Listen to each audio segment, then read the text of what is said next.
Alright. Alright, Manole Madness back. we're back. So hopefully this video doesn't get cut off. Our last, like, I think 3 or 4 videos got cut off. Either, most of the times it's because I don't have enough space in my Oh, I storage. think the thing is because you took Poragi, it thing lasts for 100 million minutes. Huh? Huh? That's my story, I'm sticking to it. Who's Porgy? Huh? Huh? I was the one talking almost, so the whole thing is watch. But we're not going to talk about that. Right. Let's just not talk about it. Yeah. No, so what I wanted to talk about today is, and it's kind of a deep subject, but Deep. You take them deep. Something's wrong with you. No, so last night on the news, and it went viral on Facebook and Instagram and everything. Yesterday there was an incident at a school, and it started out as a bullying issue, and yesterday this autistic girl was attacked. Yesterday's incident wasn't a bullying, it was an Pretty attack. viciously attacked. Yes, I mean, Not she just got, a kind slap the face kind. yeah, from what we saw, she got knocked out. out. Just Okay, yeah. kicked in the face, like stepped on, and all kinds of stuff. No, she repeatedly was like trying to avoid any confrontation. And so she was autistic, right? So, okay. I don't usually like try to comment on things online and get into it, because if I'm not there, I don't know the full story. Not that to me, no matter what this autistic girl did, would justify getting beat like that, right? I mean, to me, that's just not the answer. But there's a bunch of different aspects to it. So, and I'm not condoning it, and I'm not trying to make excuses for anybody. So first thing is, when I see the girls beating up another girls, the first thing that comes to my mind is, what made them be like that? Right? Because that's what I did with you, right? When you said that I picked the scabs off of your wounds and stuff. Bro. Because that just, they're not like that. They're not born like that. You know what I mean? Like, some circumstances had to have contributed to make them like it. And I'm not saying that their parents are bad parents. That's not what I'm saying. And I realize that people are given, they can do only what they're dealt with in life, right? I was blessed to have 2 parents, and they were like the farthest from abusive, and my mom was home most of my life with me. So I had that kind of life, right? I was not really left home alone. And I actually envied my friends, because both parents worked and they got to go home and, make their own, like, food in the microwave. And I thought that was so cool. I wish my parents weren't home. So we're in the zone. Cheating. But so so that's one of the things I think about. Okay, what is their life like, right? Is it, now you can't afford anything in Hawaii, right? It's so hard to own a house for people that are working. So a lot of parents, both of them, work 2 jobs just to make the bills, and survive. So, okay, so that goes through my mind. Maybe these girls don't have parents that can stay home and all that. So, as a parent, what do you do, right? How much can you be there for your kids, and how connected are you to your kids? And so then the other aspect is, and I don't think a lot of people realize this, is, okay, the girl that they were attacking was autistic.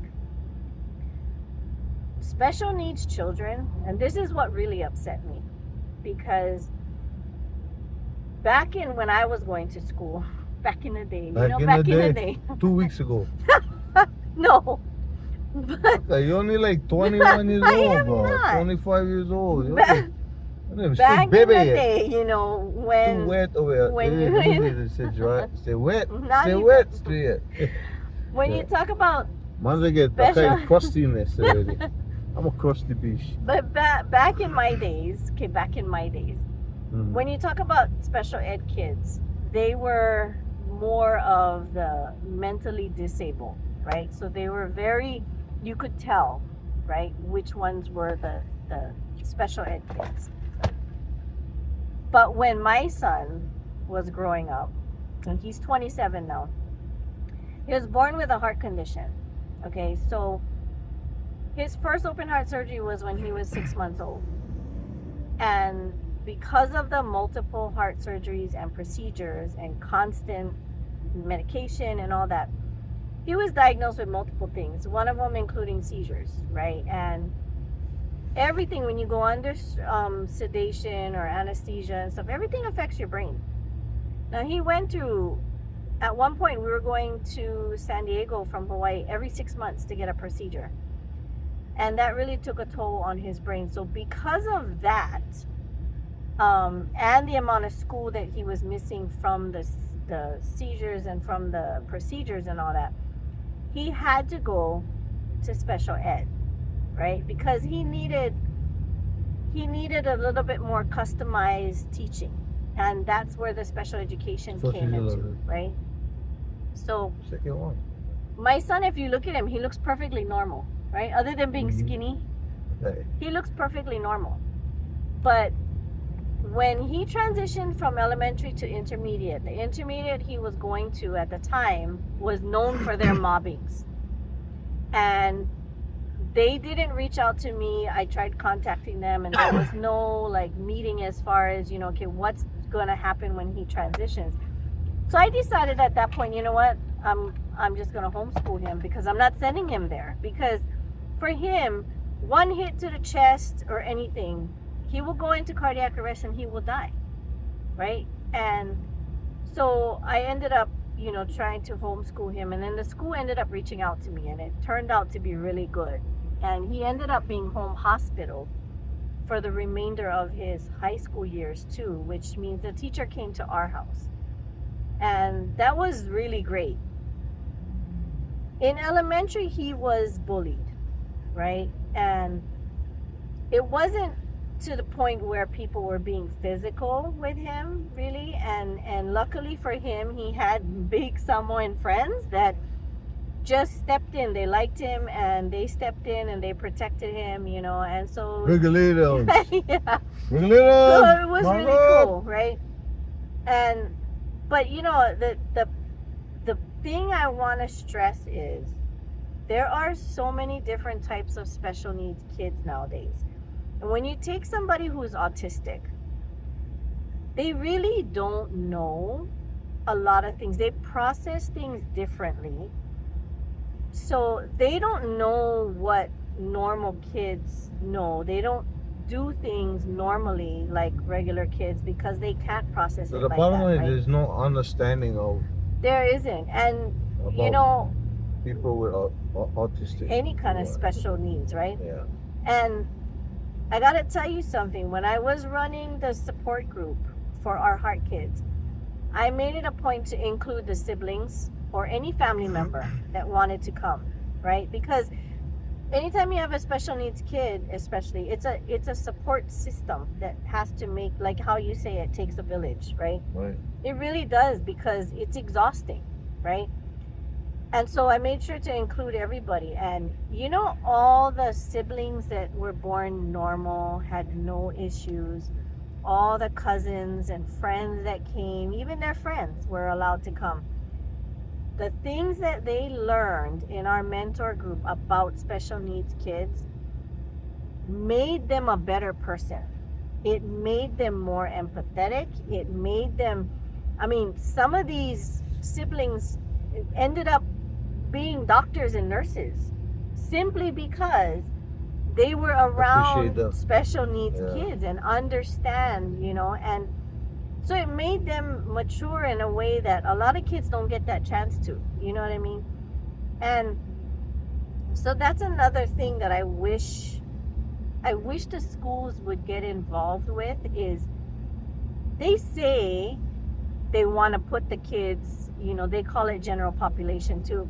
They want to integrate them. That general Yeah, I population know. is- But they want to integrate them because they don't want to isolate them and stuff. They say that, but what they don't prepare the normal kids for is that integration. They prepare the special eds kid side, but they don't teach the other side, right? To Perfect, lovely. accept them in the integration, which is like, to me, they don't teach people out here how to accept ex-cons coming back into population, right?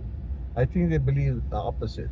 I think they believe that ex-cons gotta learn how to. Right. Which Fit is into the same society. thing they do to special needs kids. They had to teach my son Like, how to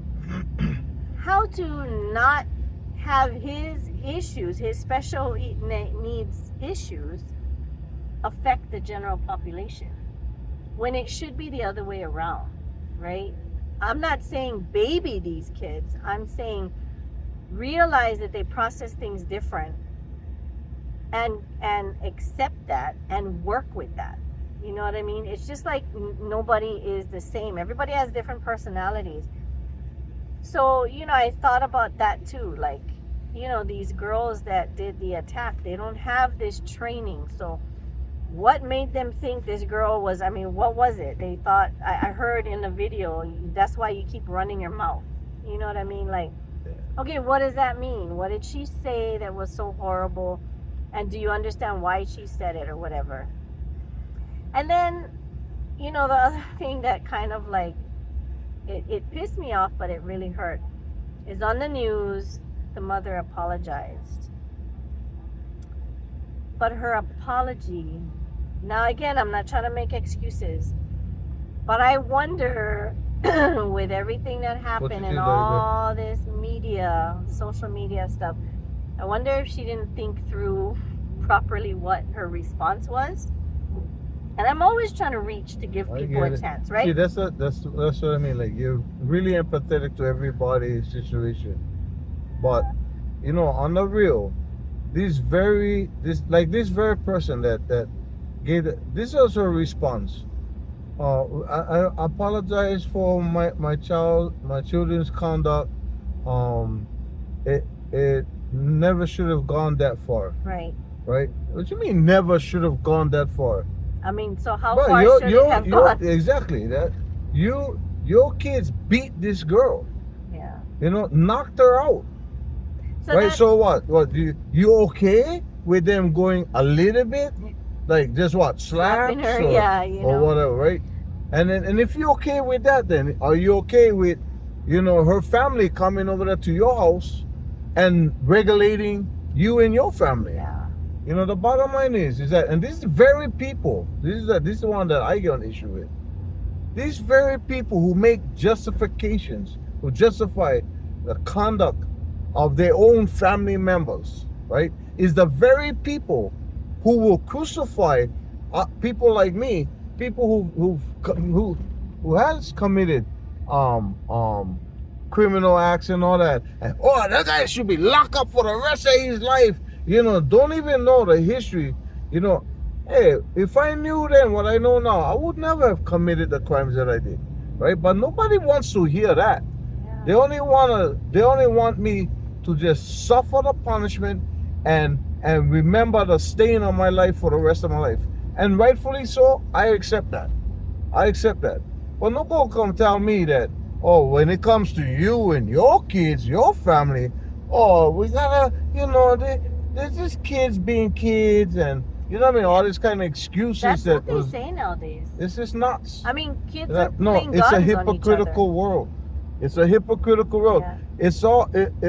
It's all fuck everybody else until it's yours. Well, which is why Yeah, that's the like, problem I get. there's not enough education about the differences in people. You know what I mean? It's just like, if you have a special needs kids, let's just not touch that. Yeah. You stay over there. And one more thing I like to say about this. Okay, so I learned a valuable thing in my therapy. In my therapy treatment, I learned this. It's about denial, right? Denial. Most of the people I run into in society, they're all in denial about one thing or another. And it can range from one small thing to big things, right? So learning to understand what denial is and learning to address situations so you don't fall into the category of someone being in denial, I think is what everybody should learn. Everybody should learn. And why is that? Even top executives and spokesmen for HECO, right? How do you teach that though? You gotta let people know what denial is. Most people don't know what denial is. It's a true diagnosed thing. What makes up denial? You justify, you minimize, and you blame. If you're justifying your actions, like the mother was justifying her kids' actions, right? Or minimizing their actions, or blaming the victim, right? You're in denial. So let this be a lesson that, before you start pointing fingers at everybody else for all the wrongs that they be doing, and you like call for, oh, we gotta lock these guys up for the rest of their life. You realize that some people do change, right? I think a lot of them do. You know what I mean? Yeah, people change, bro. And people, when they first engage in that, you look at these kids, they don't really understand what they was doing, Yeah. right? When I was a kid, I never understand what the hell I was doing, right? Because it's the invincibility. Yeah, thing, and you know? and for me, I was, I had issues within my own life, my own upbringing, Yeah. right? Violence was a way of life. It was what I Yeah, saw that's all the other around thing. me. That's the other thing I think about, you know. Yeah, that's all I saw. It was an acceptable way of dealing with your stress, with Right. your anger, with your frustrations. You gotta strike out. So that's the other thing too that I like you. But people don't want to hear that though. Well, People don't want to hear. yeah, there's probably a lot of that. people They're gonna that say, don't. no, But- bro, you're not taking responsibility. but But, let me- when it's their own, I bet you that mother that will go come on the screen and say, oh, it shouldn't have gone the way it did. First of all, I got a problem with that. But, I bet you in her life, she was sitting over there watching somebody get arrested, right? And go like this. That guy should lock up for the rest of their life. Yeah. Right? I don't know. I'm not even gonna Yeah. touch that because but Yeah. but the thing is, like, if that was my kids, Hmm. right, that I saw, it went viral and I saw that video because it's really graphic. Right. Let me tell you something. I would grab my kids by the hair and I would escort them to the freaking police station. I love my kids, but there's certain things, and both my kids are special needs and they both process things different. So I may seem like I make excuses for them as far as, having people understand, but that's exactly my point. Unless you live that life with these special needs kids, there is no way that you're going to understand it, right? So everybody with you just babying them, but it's not about that, because let me tell you, that would be the first thing that I would say, and I would be on the news saying, you know what? I escorted my own kids to the freaking police station. You know what I mean? Lock them up. But when they come out, they're going to get support from me, and we're going to change their actions. You know what I mean? I wouldn't lock You them gonna up work and with just, them. You yeah, gonna work you know with what I them mean? Like, to okay, modify you done their fucked behavior. up. That was Take wrong. your burn. Take your burn. But Right. now, let's change. Oh yeah, you had the kind. What? You got to turn around because you had Oh. food for Joe. But you know what I mean? Like, that's how I would handle it, because that's the other component too. You can't just say these girls did this horrible thing, so they should get put away and throw away the key, and nobody should ever be cool to them and stuff. I get it. They should pay for what they did. They should. But then when they get through that, we should work on rehabilitation, right? And if they rehabilitate, that should be The end of it. at the end of it. That should Right. be it. Like there is no, holding it against them for the rest of their life and stuff. They fucked up. They did something horrible, you know? But people can change and they're kids, right? So at that age, if you had somebody that stepped in and guided you the right way, after you took your burn, After I take then yeah, that's what I mean, believe that. right, After I take my burn, Right. then right. we're gonna talk That's about what I mean. remedial That's steps. why I would have grabbed my kids by the hair and just took them to the police. Yeah. I would have been like, here's the kids that did that, and my kids know that. Because otherwise, then you're just making Yeah, exceptions and there is for no special people. right, and there is And- no, and- and like I said, my kids Special. are special needs. But if my kids did that, I would take their special needs. So what I mean to about them. special people is, you get people who they would love to see everybody else burn for stuff. Oh yeah. Whatever you do, punish them. Yeah, throw away the key. Yeah. Yeah. But when it's your own, but And- that's my son. He and always it's been, gonna happen to he their had family. he had it hard. Yeah. Poor thing. You know what I mean? Like, that's my son. Or that's Yeah. my daughter. Or that's my family member. Or whatever. Yeah, it's funny, but yeah. So just not be hypocritical in your belief. If you believe that everybody should be freaking shot and killed for whatever crime they committed, then make sure that you realize that rule gonna apply to you too. Yeah. And I think that's why, to my point too, is like until it happens to you, like before I had my kids, I was empathetic towards special needs kids, but I had no idea what it was like to live and raise a special needs child. It is physically, emotionally, mentally exhausting. And it's not only when they have these doctor appointments or procedures, Yeah. it's every day. It's the fact that, little things like my kids needing to get a bottle of water from the refrigerator. Stuff like that you don't think about, like, what's the big deal? All they got to do is go to the refrigerator and get it out. No, for kids like that, it's not just about that. It's a whole process just to get them to do that. And so that's something that I think the world needs to learn. They need to learn about empathy and support and an ass whooping. Yeah. I'll be right back. Keep talking. All right, so my wife, Don't talk about me. well, my wife, my wife, but